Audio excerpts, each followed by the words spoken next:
Hey fantasy fans, it's Dan here with Treeberg Book Reviews. Really excited to review today Age of Ash by Daniel Abraham, first book in the Kithamar series by him. Let's break it down.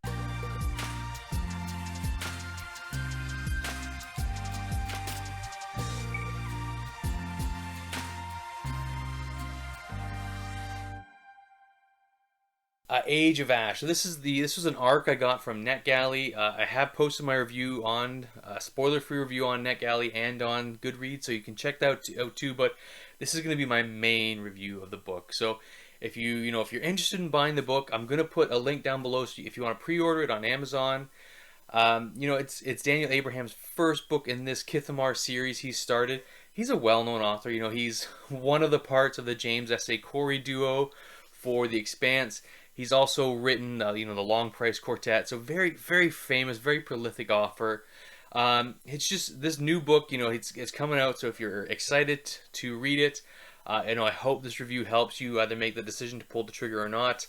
Again, this is going to be spoiler free, and this is all just my opinions, right? So let's kind of start getting into. I'm going to break this down into kind of like three main categories. So like the characters, the plot, and then like the overall setting and like the world building that's kind of going on, and what I liked, what I didn't like, and so let's start breaking it down. All right, so just to give a quick summary of like the characters in this book. So the main character you're going to be focusing on is Alice.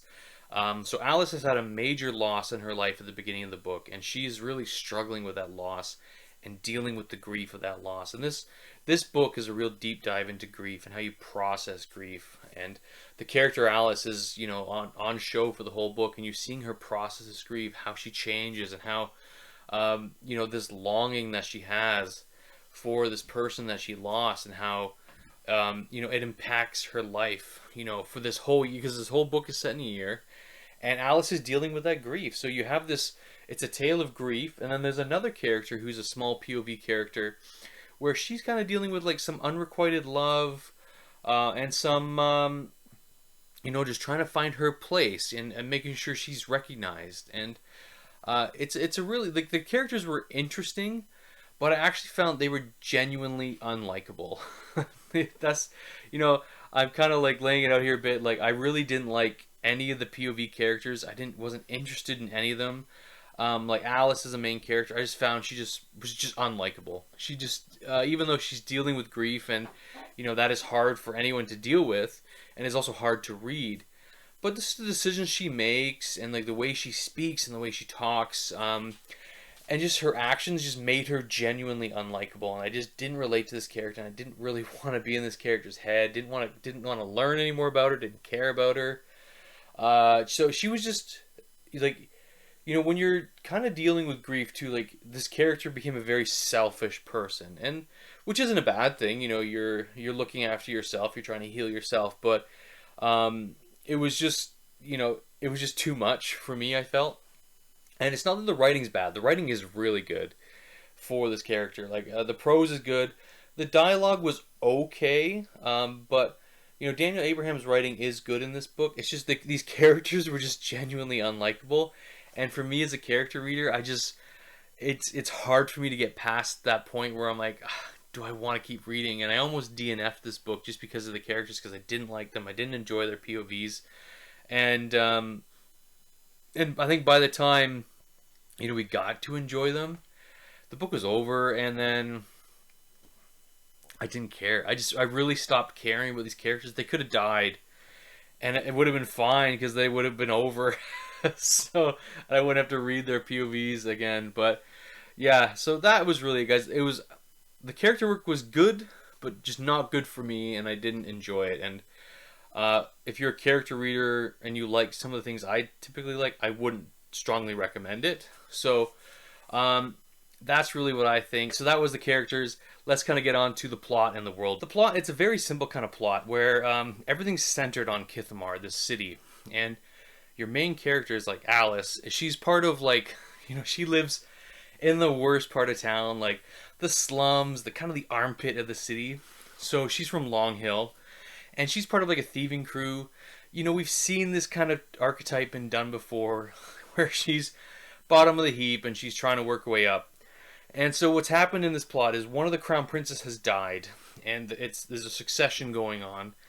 And you know, Alice is looking for, or she has found a very precious item, and others are looking for it. So, and they're hunting for it, and they're trying to make the connections and who has it. So that's really the kind of the plot going on. This is Alice dealing with this grief in this plot, and then her having this item, and then you know working in the city to kind of get that item to the people it needs to go to, and then other kind of political stuff going on with the higher ups in the city of Kithamar. So again, it's a very loose plot. It's not super involved, not something I was super interested in. And again, there's nothing wrong with the writing of the plot and the prose. It's just there's just not anything there. Like the plot didn't really do anything, and I didn't care about it. And again, I think a lot of it falls down on the characters. Like it's really a character piece, not a plot-driven book. And for me, it didn't work because I didn't like the characters. So it's yeah, it was kind of, this is a tough one, guys. And I actually almost really DNF'd this book just because I really wasn't enjoying it. And I didn't really want to DNF my first arc, so I thought, I'll push through these characters, push through this plot. And I guess the last thing I want to talk about, which is kind of key to a fantasy book, is the world building and the magic. And this is where I think it could have been a lot stronger for Daniel Abraham, because you're focusing on this hyper focus on this fantasy city of Kithamar, where everything's centered.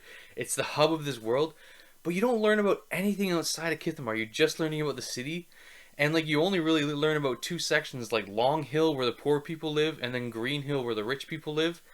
But not much. It's just described as a generic city. There's nothing magical or crazy going on.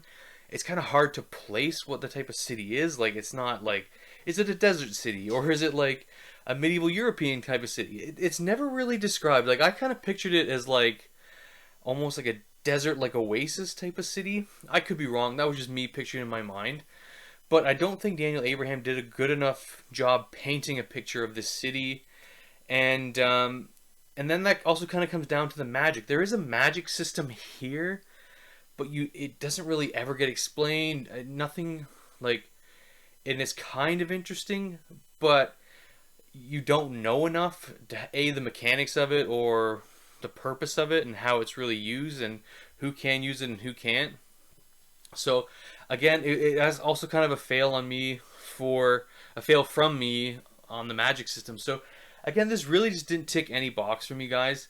I probably will pick up the second book, not right away maybe, but I'm interested enough that knowing that the second the secondary or the other books, they're gonna have different POV characters and hopefully build more on the city of Kithamar and just make the world a little bit bigger and explain the magic system a bit better too. So that's really it for what I think of the book. So as an overall rating, I'm not going to rate it very highly. I gave it a 2 on Goodreads, and that's probably where it's going to be at, a flat 2. It's okay. And the thing with Daniel Abraham, he is a good writer, and he's really good at pulling it all together at the end, from what I've been told, with the Long Price Quartet, his other 2-book series, and I can't remember what that one's called, and also The Expanse. The Expanse is a great series. I'm loving it. I'm only on book 2 right now, so I can't really speak to the end of the series yet. But I kind of have faith in Daniel Abraham to pull it all together. You can see this is pure book 1 where just the foundation's being laid. Nothing's really set in stone. So yeah, that's really it, guys. Age of Ash, it's okay if you're interested in buying it. Please check it out. Again, it wasn't for me. This is again just my personal preference. And that's really it. I hope you enjoyed this review. Again, if you like my reviews, please like, comment, and subscribe, and we'll see you next time. Cheers.